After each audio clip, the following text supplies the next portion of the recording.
and has seen numerous events take place within these walls. Many were associated with music, such as gospel singings. Following World War II, the Chuck Wagon Gang became very popular, and they performed right here on this stage. Sacred Harp shape note singings took place here. Fiddling contests took place on this stage and entertained these walls. In 1960, the town sponsored a talent contest on this very stage. The Randolph County String Band, seen here, did not place in the competition with their singing, but then Claudine Nobley, who you see there, decided to enter the buck dancing contest. And she buck danced right here on the stage, and she won first place. And although she was a little out of breath, she received her trophy and $10 on the stage with a big smile. Also that night, there were some honeymooners in the audience. That was Gerson and Yvette Bonner were here. A popular high school band called Soul Times 9, and that is the way they spelled it, was made up of 9 Hanley High School students. They played on the stage in 1968 with the tunes of Bob Dylan, and again in 1969 they played on this stage. But they most often played in town for dances, which were held at the old National Guard Armory, just very near to the Frosty Pal, out on the old Lafayette Highway. With some of President Roosevelt's WPA funds, a large block gymnasium was built on the corner of West Point and College Streets. And this building had many uses in the beginning. On the front bottom floor, facing West Point Street, was a library. Children found books like the Bobbsey Twins, with wholesome stories of Flossie and Freddie and Bobbsey, going on vacations, finding a hollow tree, and even a secret room. The author, Laura Lee Hope, was actually a pseudonym, and it was written by a man for several years. Just above the library was a home economics classroom. Francis LeSueur taught home ec here at Hanley for many years. A gym was on the ground level of this building facing College Street.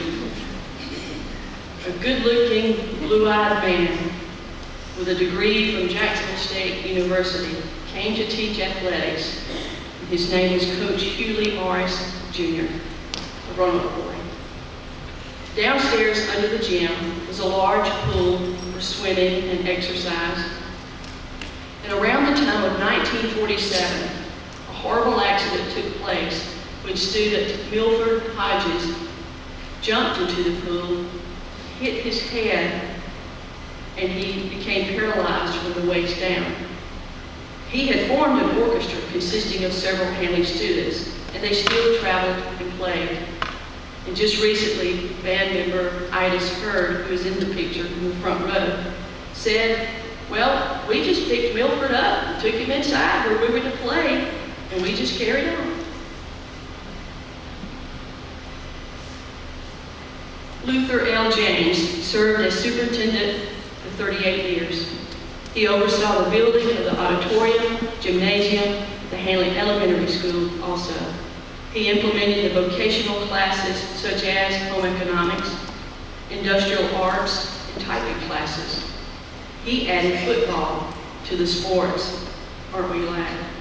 And a stadium. He also obtained accreditation for Hanley High School. This building was opened in time for the 1963-64 school year and is still in use today, although it's been renovated, remodeled some.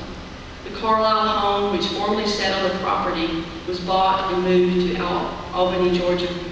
The new school cost approximately $300,000. The state provided $125,000, and the rest was paid by a 5-mil property tax the voters of Roanoke approved of. Work began on the new school in 1962, which eventually led to the dismantling of the former high school building after 56 years of educating the youth of Roanoke. Hanley High School has always loved football. Here is the very first football team dressed in their uniforms. But we should note that it was the 1940 football team that went undefeated with a perfect season. And I believe that's happened again since, hasn't it? In that same year, James Carter Wright, better known as J.C. Wright, gave 22 acres to the school for the purpose of athletics. And that's why it's called Wright Field.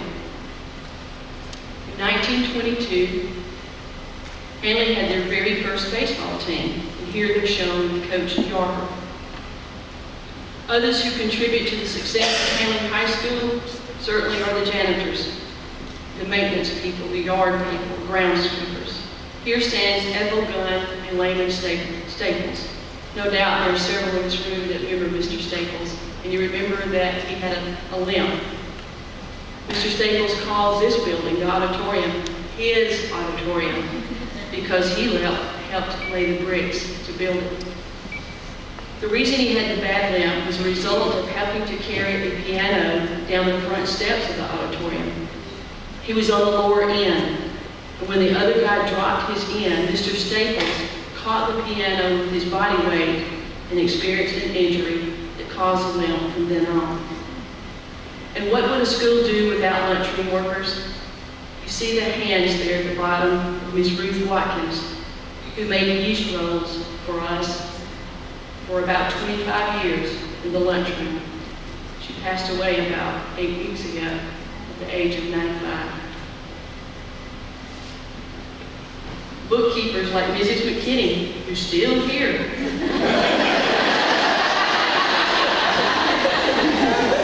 Librarians like Mrs. Mary Hooten, who's also a much beloved teacher. And lunchroom managers like Mrs. Watcher are all part of the essential elements to run a good school system. The award-winning Hanley High School Band gained GEM in 1964, GEM, in 1964, when Ronald Height was employed as band director. Under his leadership, Hanley was one of the first bands in the South, if not the first band, to adopt a Spanish matador-style uniform and played a lot of Spanish-style music and hits of the day for groups like Chicago. The flag and rifle corps had more visual appeal rather than just march and hold them for looks under Mr. Height. The drills had motion and the flags had flair. Hanley never did away with majorettes as many bands did during this era.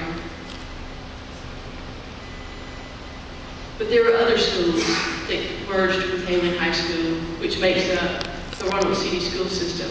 And we'll talk about those other two. The first one, in 1919, the new Night and Low School, built by the Hanley Manufacturing Company on the Lowell Mill Village, was ready. But the influenza pandemic, as a result of World War I, was still raging across Lowell and Roanoke. So the school waited until the 1st of 1920 to open. Child labor had been a common tool for cheap and plentiful labor of all mills, and including the Hanley Manufacturing Company for the first decade of its existence. Records in our county courthouse show that in 1908, 116 children between the ages of 11 and 18 worked daily at the Hanley Mill. But the mill company built a school. And when the school opened in its new building at the foot of Randolph Street in Lowell, the children came. And they came, and a few more came, and then some more showed up, and then the building was completely full. In the spring, the school planned a commencement ceremony for the 6th graders, while all of the other children would do skits and sing songs. This is one of my favorite stories. The school brought all of the chairs that they had inside of their building out onto that what was a vacant field at that time. And they were going to have this graduation and these skits and songs outside to accommodate all the parents of the mill children who were going to be participating. Those chairs filled up real quick. So they found some things where they could make makeshift benches. Those filled up real quick. And it was town people who were crossing the tracks to come over to see this first commencement of this new school. Whether or not it was out of curiosity or they were just plumb proud, we don't know, but they came. In fact, there were 1,200 people who came to the commencement that night.